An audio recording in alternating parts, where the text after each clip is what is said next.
Good morning, everyone.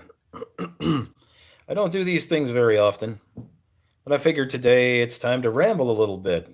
I've been watching videos on YouTube here in the last couple of days, and they're talking, 2019 to 2030, there won't be enough food for everyone, blah, blah, blah. And I'm watching this stuff, and it's like the doomsday prepper types and the SHTF types, they're all up in arms now. Most of this has been triggered by this government shutdown thing that's going on, and it's kind of spilled over into other tangents. But they're like, this is just a practice run because the EBT cards are going to stop and blah, blah, blah, and they're going to have food riots. Well, they may very well in some places. I remember a year or so back, was it last year or the year before? They had a glitch with the EBT system and all their EBT cards stopped working. All the EBT cards stopped were for a day. I think it was for a day. And they had fucking riots in the streets. How stupid. Do you think they're going to sit there and let something like that go to crap for that long? You'd have millions upon millions of people rioting in the streets for food. It'd be a bloodbath. So I don't think that that's going to be anything to really truly worry about because people know where their bread's buttered and they want those people to vote for them. They take away their EBT, don't vote for them, you know? That's what'll happen. I'm not suggesting, I'm not putting out the suggestion. I'm saying that's what's going to happen. People vote their stomachs and people vote their pocketbooks. So, trying some, we got the 12 coffees of Christmas. Allison's mother sent me this as a gift. Thank you. Thank you for this. I know you may be watching out there. Thank you for this. It's really cool. This is a peppermint coffee I'm drinking now. It's called Candy Cane. And this is great. I've gotten this before. This is great because these ones with the mint in them, they open your sinuses and everything up when you drink the coffee, and they're not so bad. It's actually got an interesting taste. But anyway, getting back to that, food shortages. I don't think it's going to go the way they think because here's the thing. It would have to be somebody who's extremely hateful toward humanity to do it. But have you looked at all the land the BLM holds right now? I mean, just millions upon millions of acres of ranch land and they're talking about, well, we're going to have global warming. Well, here's what you do. The land down south becomes hard to grow on because it's too hot. Hey, it's brutally cold up here. Things will shift. Reappropriate land for farming further north. Reappropriate land. Here's that. And even that is wasteful. Yeah, move the farms. But do you know how much we could be developing right now? I've seen stuff, man. You can be farming on a vertical plane with hydroponics, and the production of food per acre can multiply many, many, many times. But the thing that blows me away is that nobody's developing this technology. I mean, it's out there. There's a few people experimenting with it and they're getting good results, but they're not anybody on a large scale. They're just individuals. Governments aren't looking at this. Your government, the government that is for the people and by the people, is not looking at this, and they need to. You think about the multiplication that people are experiencing now in populace. Instead of developing another friggin' telephone, take all that know how and all that expertise and put it into some agriculture so we can have some food to eat in about 30 years. The time comes to put away your baby toys and pick things up and start doing for yourself. And make no mistake, these little phones, they're far and beyond what they're capable. They're basically baby toys. It's the latest, greatest, shiniest baby toy. You use it to play games on. You use it to fuck around on the social network on, maybe to do a booty call. That's about it, really. It's a toy. Look at all the technology that went into making this toy that I'm filming on right now. It's a great communication device, but people don't speak. You know what a phone is for? A phone is for talking on. Texting is okay. Phones have been able to text ever since the Nokia and before. I can watch movies on it and I can use a camera. Well, there's been older phones that had that too. This is just a toy. You got to admit it. So let's put down all this research and development into these little baby toys that are eating up our energy supply to produce. Let's get out there and let's develop new ways of farming so we can feed ourselves so we're not dying with a baby toy in our hand. It's kind of like that old song, there's a skeleton choking on a piece of bread. Let's not die with a phone in our hand, people. It's time to look out for ourselves, man. I mean, that's all I can say. That's all I can say. Hydroponics, I think, is going to be the way of the future. Talk to your local weed grower. They know all about hydroponics, man. You can do incredible shit with hydroponics. Instead of growing weed so that you don't die with a baby toy and a bush in your hand, you know, uh, put that crap toward farming. We got to feed our population, and it isn't getting any smaller. But that's all I had to say. I just, it bugged the crap out of me because it's been all over YouTube. If you're into camping or anything, for whatever reason, when you're into camping, all the prepper crap spills over in there. And I do believe in prepping to a point. You need to have certain things put aside for emergencies for certain amounts of time. You have to be able to look out for yourself. But this doomsday crap, it's all avoidable. And it's just a matter of shifting technologies to increase output and putting things in the appropriate places, for production. Oh, we're going to have global warming. The South is going to turn into a desert. Pick up your tractors, go north. Yeah, the South may get warmer, but it's always going to be cooler toward the north. And the more food you plant, the more oxygen it produces because it's a plant just like a tree. And the more of them you have, the better it is for everybody. So get out there and plant the shit out of all that BLM land. And there we go. And plant crops that people can frickin' eat. What good is corn? The only thing corn is good for, it's a cellulose thing. All it is. There's no food value in corn except for maybe a little sugar. The only thing corn is good for is burning in your gas tank. You go buy a can of corn, you're going to starve on that shit. If you have like rows and rows and rows of cans of corn, you're going to starve on that. You're going to be filling your gut and you're just going to atrophy. It's garbage. The only thing it gives you is sugar.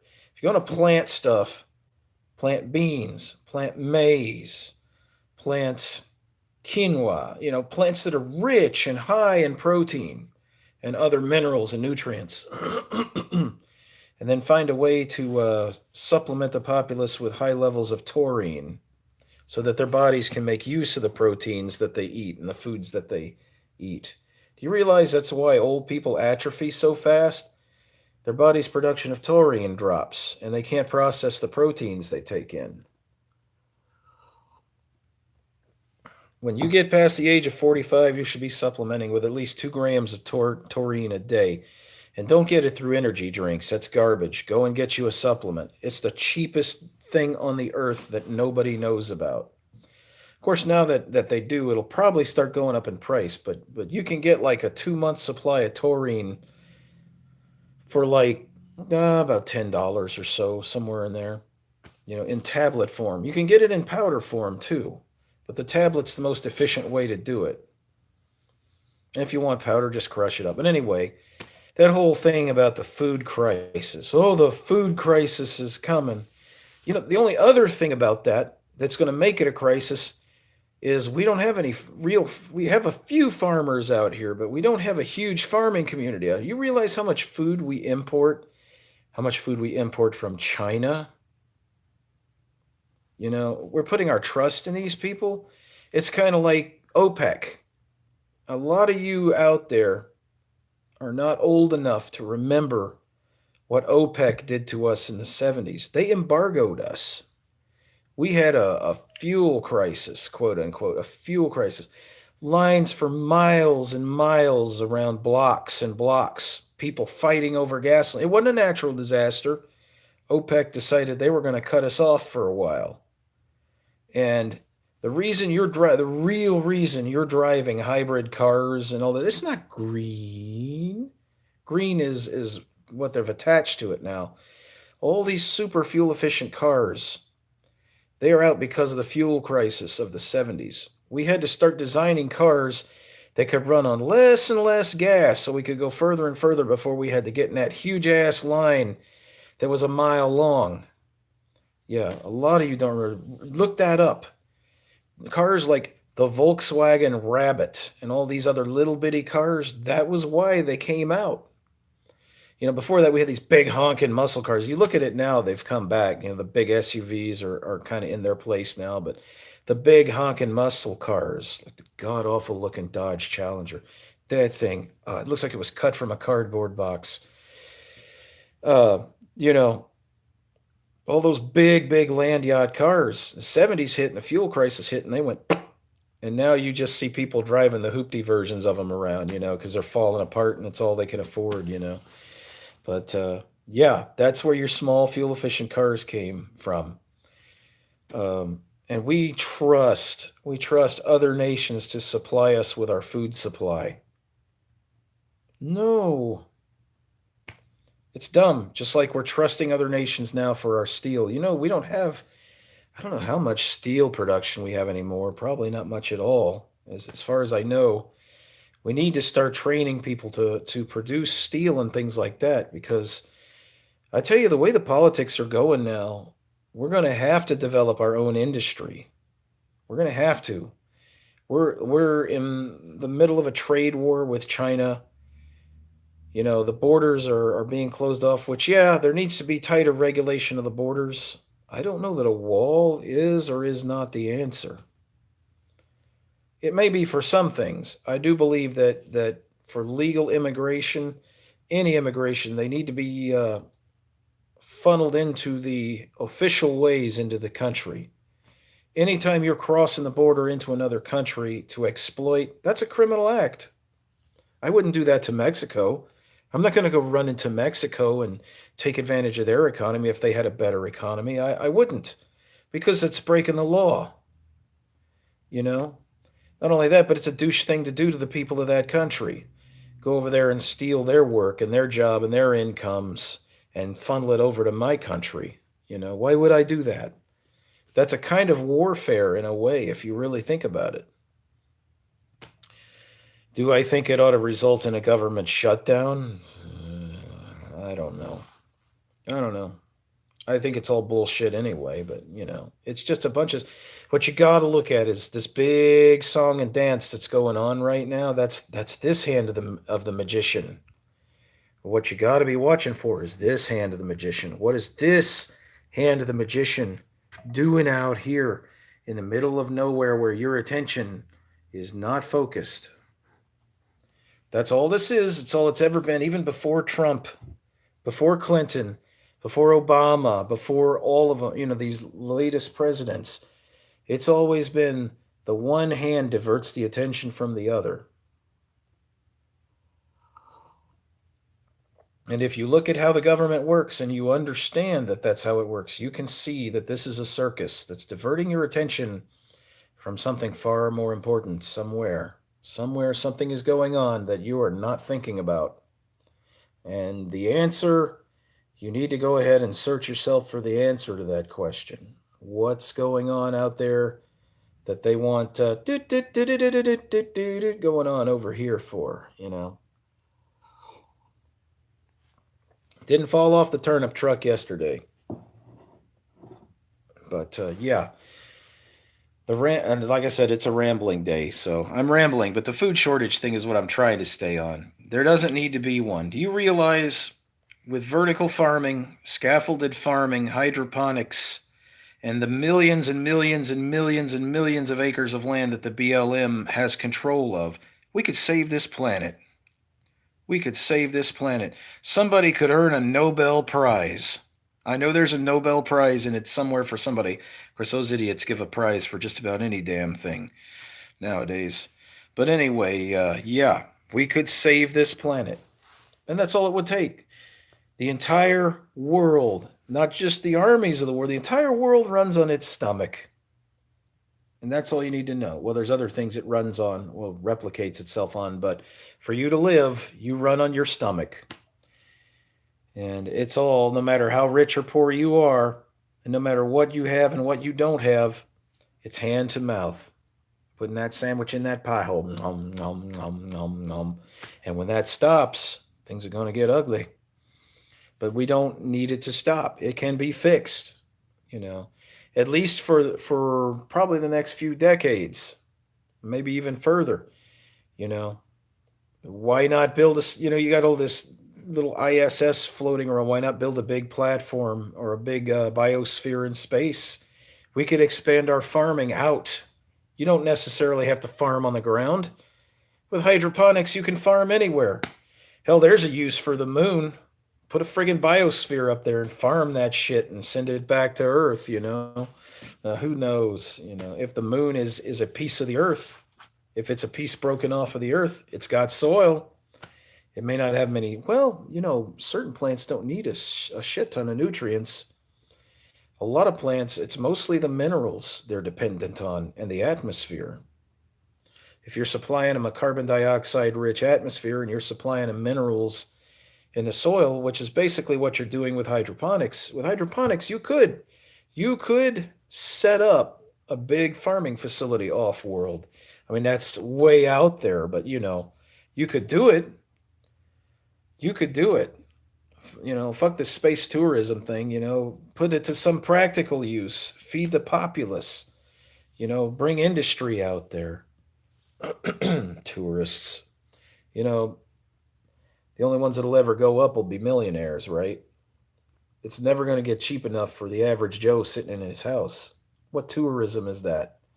Once you've taken about 200 or 300 people up, once everybody's got a pit bull, nobody wants a pit bull anymore. It's kind of like a lot of things, that's like this out here. Here's another prime example of that space tourism. We got an old rotting hotel out here called the Baker, and they're trying to put aside millions and millions. They're gonna fix this thing up, and it's gonna cost millions and millions of dollars to do it. I forget what the total number is. And they're thinking, oh, this is gonna save our town. This is gonna save our town. It's the big brick messiah. Here's the thing.